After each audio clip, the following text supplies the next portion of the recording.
Hi, witches and friends. Hope you're all doing well today. Today, I want to talk about candle magic and candle spells. But I also want to first start off by saying if you have not watched my previous video about the witch's pyramid, go back and watch that so that you understand all the inner processes and planning that goes into casting a spell before you just jump directly into this, especially if you're a beginner and you don't understand all that good stuff. Okay, so first off, when it comes to candle magic, I want to talk about kind of how it works or why or whatever, so that you all can understand a little bit about candle magic itself before we get into how to do it. So it has to do, of course, with fire. That's the main energy source when you're doing a candle spell. You're working with the fire element. Now, fire is a portal. I don't know if you guys know that or if you understand that at your level of learning, but fire is a portal. It is a gateway between the physical and the spiritual realms.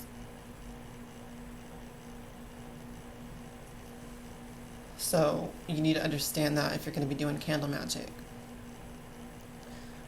You're going to notice in the videos that I make, you guys, that my whole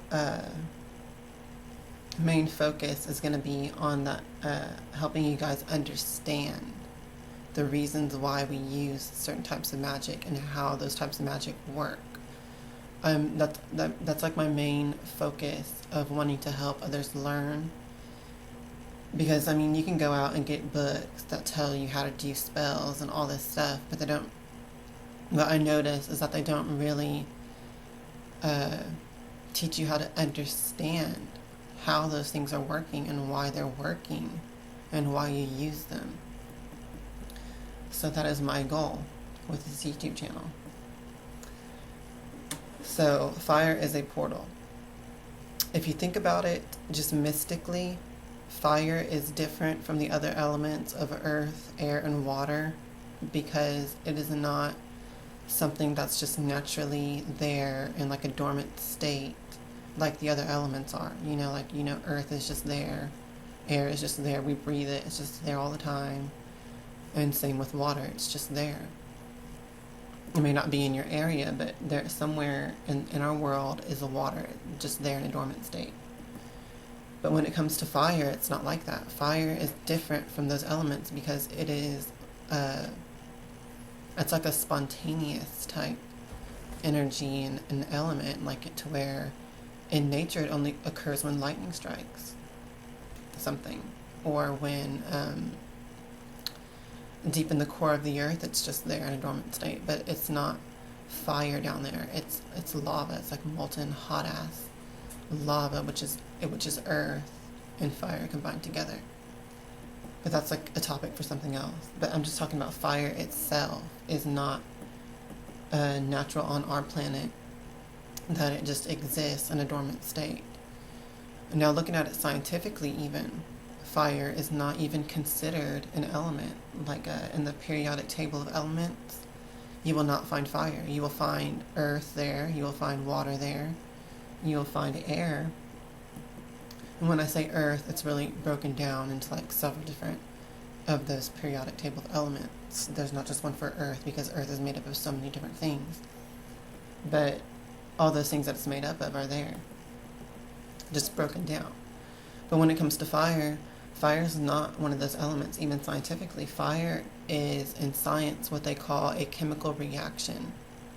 It's not even its own thing. What it is it's a transformative process that is taking place in things that exist in dormant states.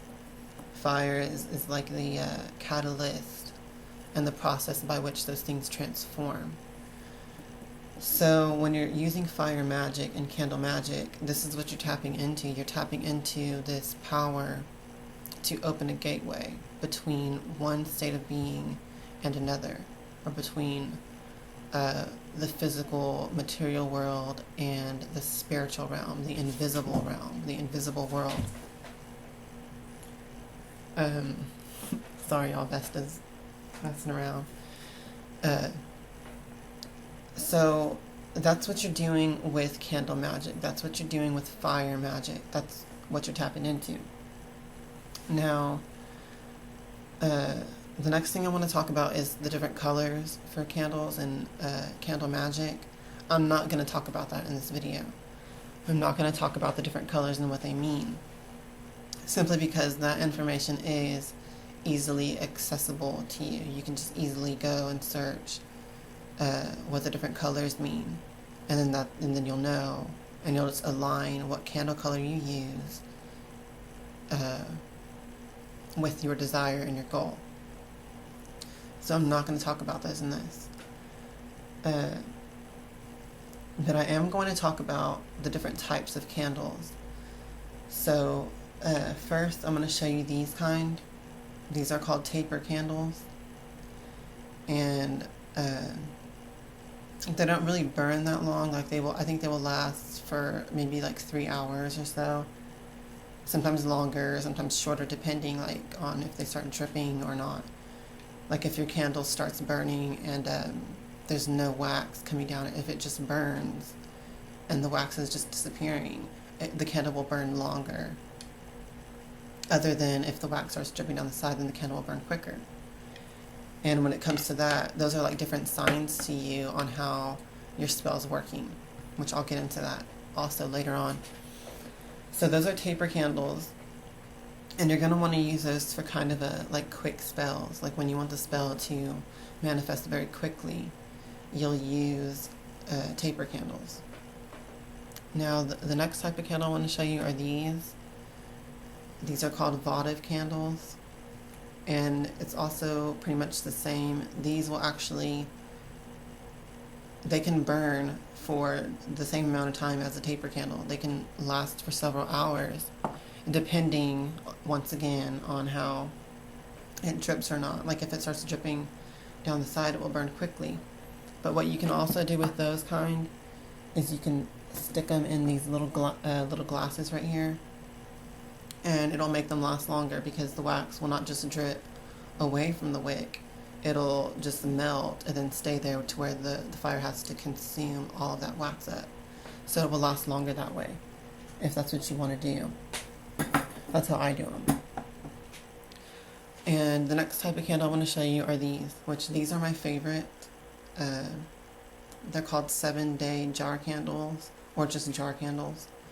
But really, to distinguish these type from like the big, thick jar candles that you'll find in different stores and stuff, these are called 7-day jar candles. And they're my favorite, and I'll tell you why. What you can do with those kind is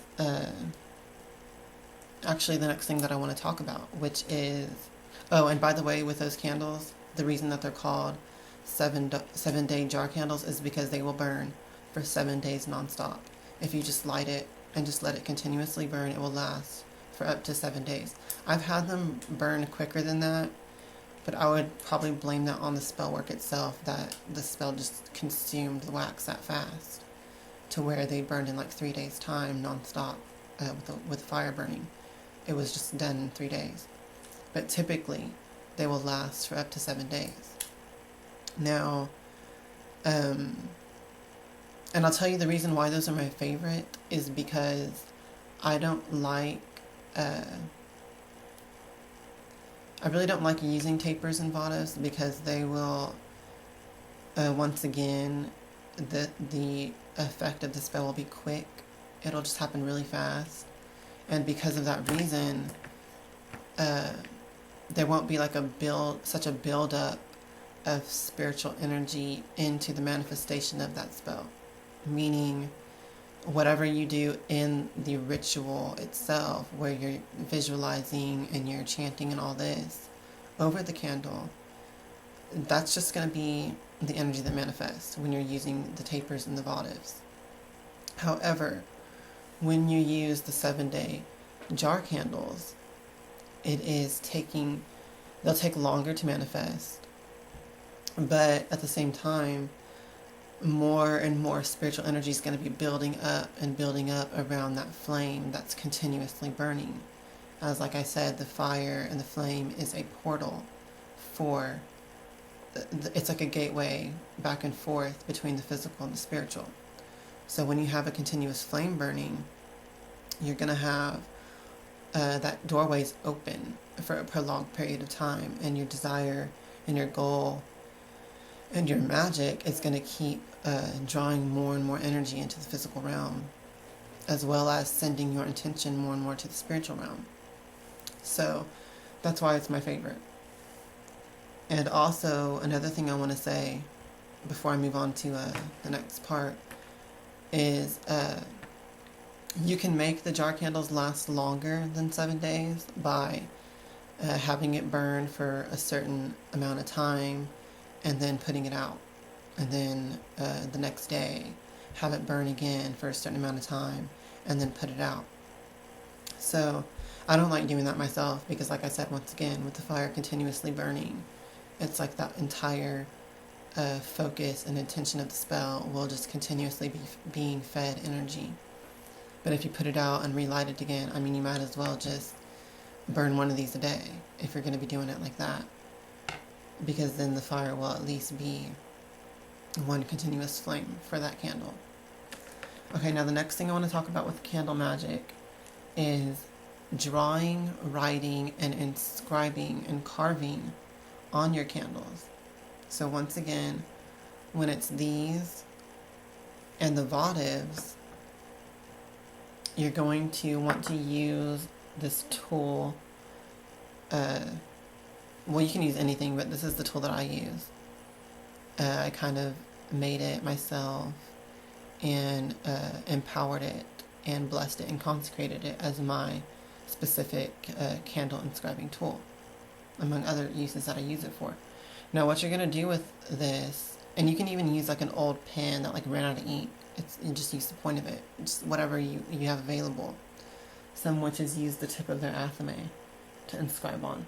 And what you're going to do with this tool is you're going to write down on your candle, inscribe in it, carve in it, written words of what you're trying to do, and also symbols that represent what you're trying to do.